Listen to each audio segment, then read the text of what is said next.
Please join with me as we say the words to light our chalice. We gather this hour as people of faith, with joys and sorrows, gifts and needs. We light this beacon of hope, sign of our quest for truth and being, in celebration of the life we share together.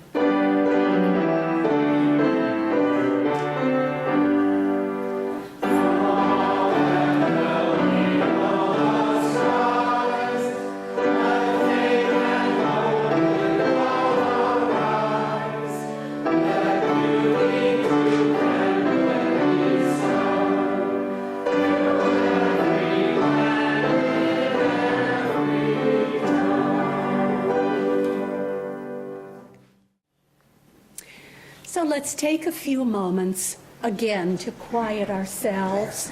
Find a comfortable position for your body. Close your eyes if that helps as we begin our meditation. I am without beginning or ending. I am eternal. I am free to experience life in any way I choose. My consciousness is not bound by time or space. Like the universe itself, I am limitless. I am part of a vast, unified wholeness. I am free from all concerns about the past. I am free from all concerns about the future. My life is in perfect order, and it unfolds according to a perfect plan.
So welcome to Potluck Sermon Time.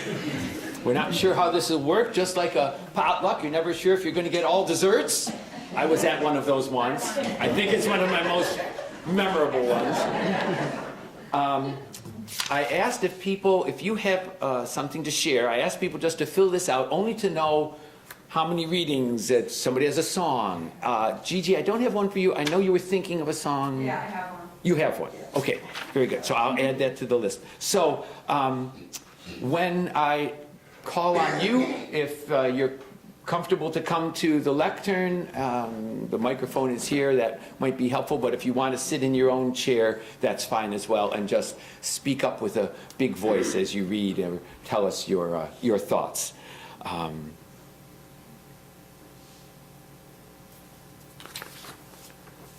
So our theme today is freedom. It's a word that's very common in America. You might think of, you're free to be anything you want to be. Free to live anywhere you want to live. Free to pull yourself up by your bootstraps and be successful. But freedom comes in other guises as well. As our Soul Matters packet this month mentions, freedom for others. Freedom beyond boundaries. Freedom from expectations. Freedom from negative emotions. Freedom from suffering. freedom from success, and freedom from stuff. I think I suffer from freedom. I need freedom from stuff. So today we've brought some contributions for our sermon to highlight freedom in many different ways. So I thought I should start with something that caught my eye in the Soul Matters packet this month. Pat and I live in Canandaigua, which has been in existence since 1790. There are many grand old homes, and one of them is right behind our house. It's changed over the years. Even though it is still large, it is now a nursing home. But years ago, it was a grand single-family residence. And I can imagine that the land where our house sits was probably part of an expansive side yard or garden or something like that. In front of that home, which fronts right on Main Street, there's a monument that I see often.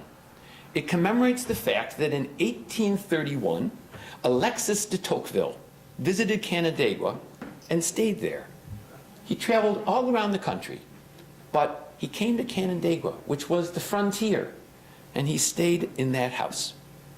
He was a nobleman from Europe, and he had come to find out what this new America was all about.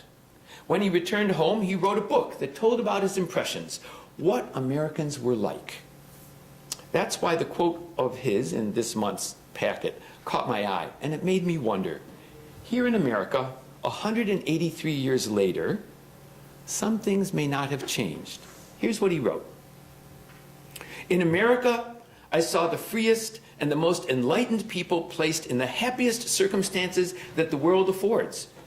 Yet it seemed to me as if a cloud habitually hung upon their brows, and I thought them serious and almost sad, even in their pleasures. Their taste for physical gratifications must be regarded as the original source of a secret disquietude. They who have set their hearts exclusively upon the pursuit of worldly welfare are always in a hurry, for they have but a limited time at their disposal to reach it, to grasp it, and then to enjoy it.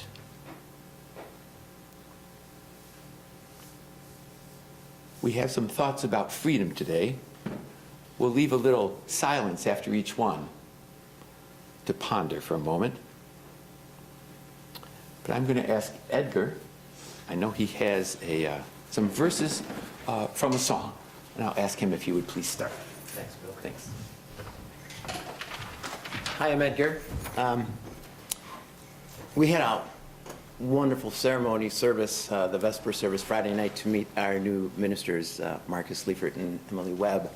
And if you weren't here, if you were here, you'll probably, this will be familiar to you. But if you weren't here, it was really, really wonderful. And I wanted to share some of that with you. Karen and Bill sang this as a really nice duet. We've heard Bill sing, he's great. And when Karen sings, it's close to angelic, I think. This is a poem by Susan Werner called May I Suggest, and I'm only going to read a couple stanzas here. May I suggest to you, may I suggest this is the best part of your life. May I suggest this time is blessed for you. This time is blessed and shining, almost blinding bright. Just turn your head and you'll begin to see the 1,000 reasons that were just beyond your sight, the reasons why I suggest to you, why I suggest this is the best part of your life. There is a hope that's been expressed in you, the hope of 7 generations, maybe more. And this is the faith that they invest in you. It's that you'll do one better than was done before. Inside you know. Inside you understand. Inside you know what's yours to finally set right. And I suggest, yes, I suggest to you, yes, I suggest this is the best part of our lives. Thanks. Okay, well, everybody, if you got your keys, pull them out. Car keys, house keys, whatever.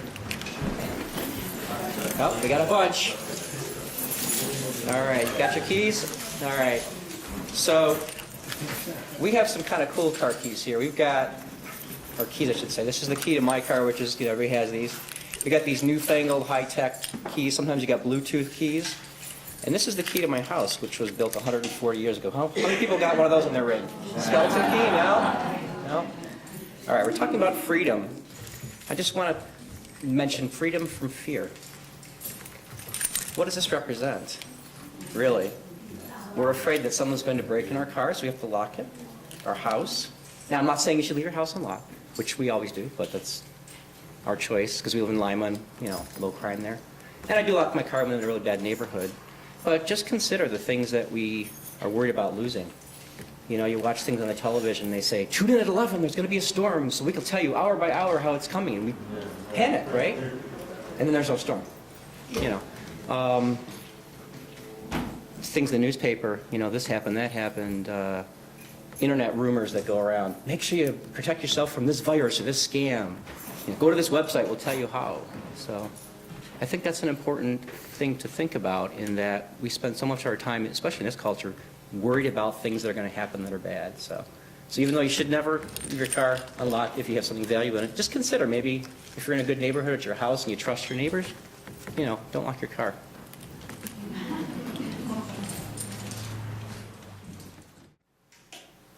Yeah, I'm grateful for one of our traditions here, which is freedom of the pulpit. I guess this is one of those days we get to exercise it. I'm going to read a couple of verses from one of the songs in our book, and then we talk a little bit about it. This is kind of extemporaneous. I don't know exactly where I'm going yet, but I pick the cherries from a tree, or break the branch and let it die. For good or ill, my hands are free. With fingers I can smooth a brow, or make a fist and strike a blow. Kindness or cruelty bestow. Then let us now this lesson see. Like life itself, our hands can be for evil used or charity. And I think this is one of the freedoms that I like to think about most, is the freedom of moral agency. We are not bound in this tradition to follow any specific rules of behavior, of what is our commandments or our ninefold path. We have the ability here to look around us and see for ourselves, in what moral sphere do I wish to act? And what moral sphere do my actions resonate? Have I provided some freedom for someone else? Or am I only concerned with freedom for myself? I think there's a great deal that we can do in empowering others to enjoy a life that's freer and fuller. And that's the mainstay of my involvement with this religious tradition.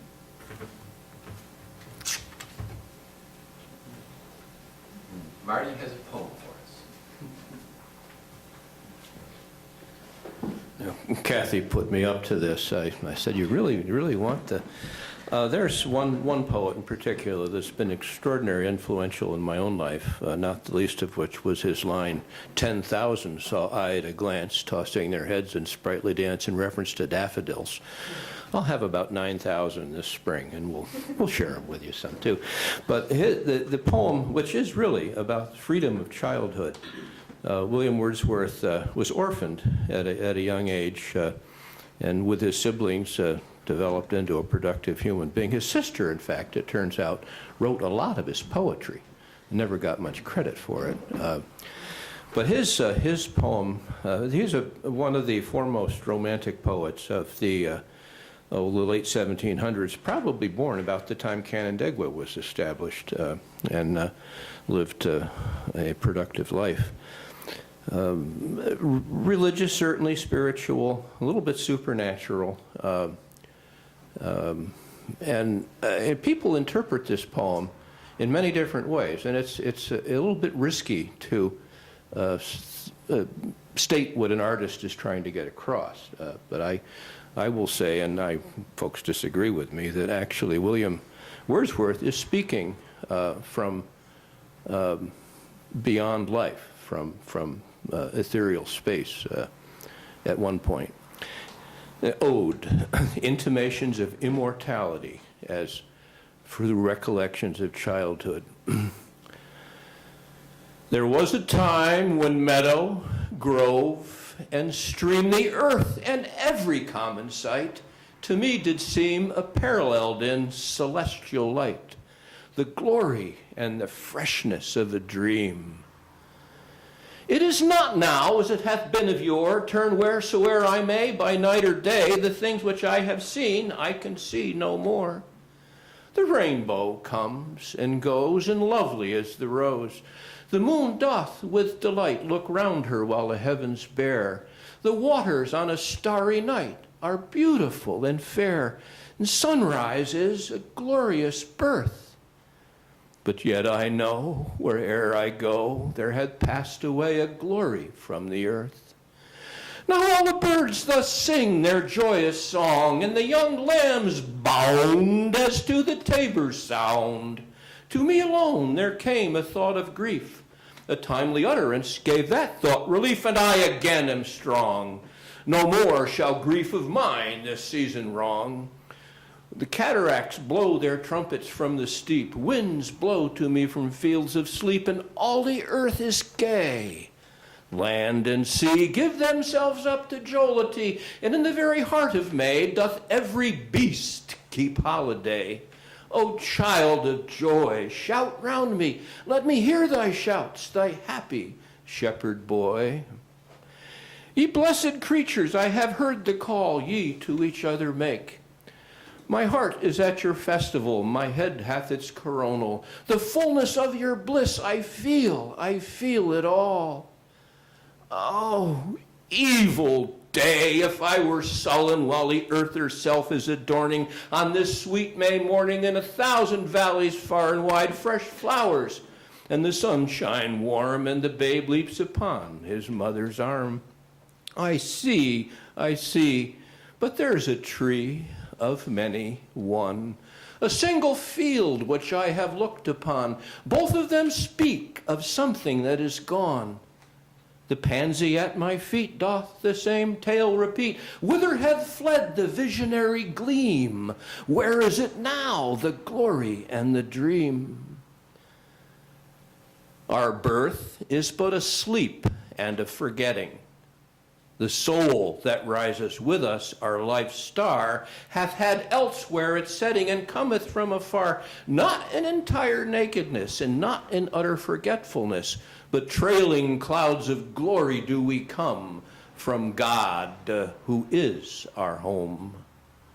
Heaven lies about us in our infancy.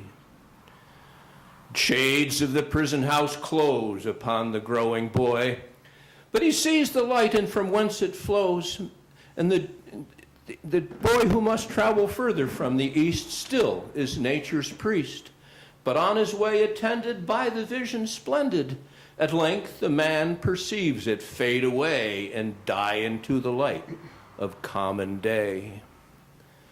Earth fills her lap with pleasures of her own.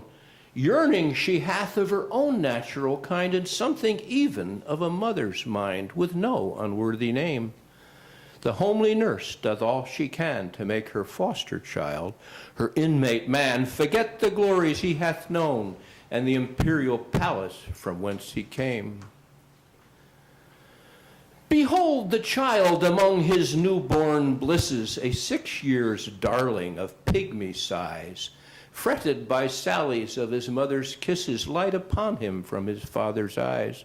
See at his feet some little plan or chart, some fragment of his dream of human life, made by himself with newly learned art. A wedding or a festival, a mourning or a funeral, and unto this he frames his song, but soon he will fit his tongue to dialogues of business, love, and strife, 'Twill not be long ere this is thrown aside, and with new joy and pride the little actor cons another part, filling from time to time his humorous stage with all persons down with palsied age that life brings with her in her equipage, as if this whole vocation were but endless imitation. Thou, whose exterior semblance doth belie thy soul's immensity, though deaf and silent, reach the eternal deep, haunted forever by the eternal mind. Mighty prophet, seer blessed, on whom those truths do rest we have been toiling all our lives to find. In darkness lost, in darkness of the grave, thou over whom thy immortality broods like the day, a master or a slave, a presence which is not to be put by. Thy child, why with such earnest pains dost thou provoke the years to bring their inevitable yoke, thus blindly with thy blessedness at strife? Full soon thy soul shall have its earthly freight, and custom lie upon thee with a weight heavy as frost and deep almost as life. O joy that in our embers is something that doth live, that nature yet remembers what was so fugitive. The thought of the past years in me doth breed perpetual benediction, not indeed for that which is most worthy to be blessed, the delight and liberty, the simple joys of childhood, whether busy or at rest. Not for these I raise the song of thanks and praise, for those obstinate questionings of sense and fallings from us, vanishings, blank misgivings of a creature moving about in worlds not realized, like a guilty thing surprised. But for those first affections, those shadowy recollections, be they what they may, are yet the fountain light of all our day, and the master light of all our seeing. Behold, and have power to make our noisy years quiet in the being of eternal silence. Truths that wake to perish never, which neither listlessness nor madden never, more mad nor man nor boy, nor all that is enmity with joy can utterly abolish and destroy. Hence, in a season of calm weather, though inland far we be, our souls have sight of that immortal sea which brought us thither, can in a moment take us hither, and see the children sport upon the shore, and hear the mighty waters rolling evermore. Then sing, ye birds, sing, sing a joyous song, and let the young lambs bound as to a tabor sound. We in thought will join your throng, ye that pipe and ye that play, and ye that feel the gladness of the May. What though the radiance which is once so bright be now forever taken from my sight? Though nothing can bring back the splendor of the hour, the glory of the flower, grieve not, for we shall find strength in what remains behind, in the primal sympathy which having been must ever be, in the soothing thoughts that spring from human suffering, in the faith that looks through death, in the years that find the philosophic mind. And oh, ye fountains, meadows, groves, and hills, forebode not any severing of our loves. Yet in my heart of hearts I feel your might. I have only relinquished one delight, to live beneath your more habitual sway. I love the brooks which down their channels fret, even more than when I tripped lightly as they. The innocent brightness of a newborn day is lovely yet, but the clouds that gather round the setting sun do cast a sober coloring on the eye that hath watched over man's mortality.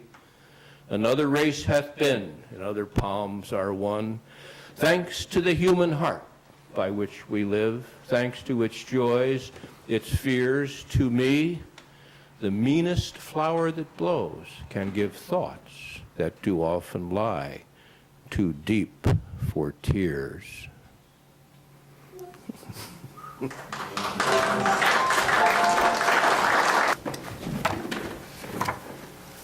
I wrote this little vignette when I was in Ireland last fall. It's about my grandmother. It's called The Purple Bicycle. When my grandmother died, the priest at our funeral sighed deeply. shook his head, and said with great fondness, "What can I say about Mary Rose? She was a mystic." My father and she did not see eye to eye. "The woman makes no sense," he would frequently say in exasperation. When he would ask her, "What time is dinner?" she would answer, "When it's ready." Her words made perfect sense to me. What was most humorous was that she wasn't teasing or trying to get a rise out of him. She was completely oblivious that her ways of doing things were, well, different. My father used to say that her father learned how to cook in his father learned how to cook in self-defense. Her method of cooking, throwing things together and seeing what came of it, mixed with epic distractibility, made for some spectacularly disastrous meals. It didn't matter that we were choking on smoke and were deaf from the alarm. Dinner was served in its burnt glory because it was ready. My grandmother worked for many years as a licensed practical nurse, but practical she was not, and I have no idea how she kept that job. I am sure her patients had great company, however, as they crossed to the other side a bit earlier than they otherwise might have had she remembered to give them their medication. If confronted by her oversight, I can only imagine her shrugging and saying, "They were ready."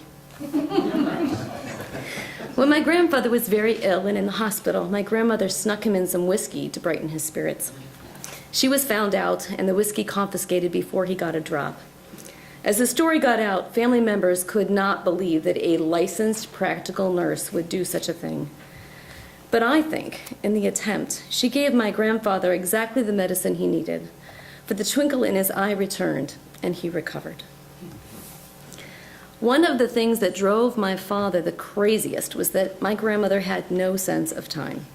Just as we'd need to leave in order to arrive somewhere on time, she would take off on one of her epic bike rides. She would ride that big purple bicycle with the white basket and the plastic daisies all over town until she was just shy of 80. I remember riding with her then, barely able to keep up despite the fact that she'd had her first stroke a few months before. Turning down a lane clearly marked no trespassing, she calls to me over her shoulder, "Don't worry, they don't mean us." This really happened. She lets go of the handlebars, throws her arms out wide, and trumpets, "Smell that honeysuckle!" I don't think that I could have loved her more than I did at that moment. As my grandmother was dying, we brought in a CD player and played her favorite Irish tunes. She was in a nursing home then, and when one of the family members was not at her side, the staff would keep the music going. It helped her transport her to the other world that she had danced with all her life. After she died, I asked if I could keep her purple bicycle with the daisy basket, but it was nowhere to be found. I like to think that she's riding it in heaven, down honeysuckle lanes, where there are no trespassers.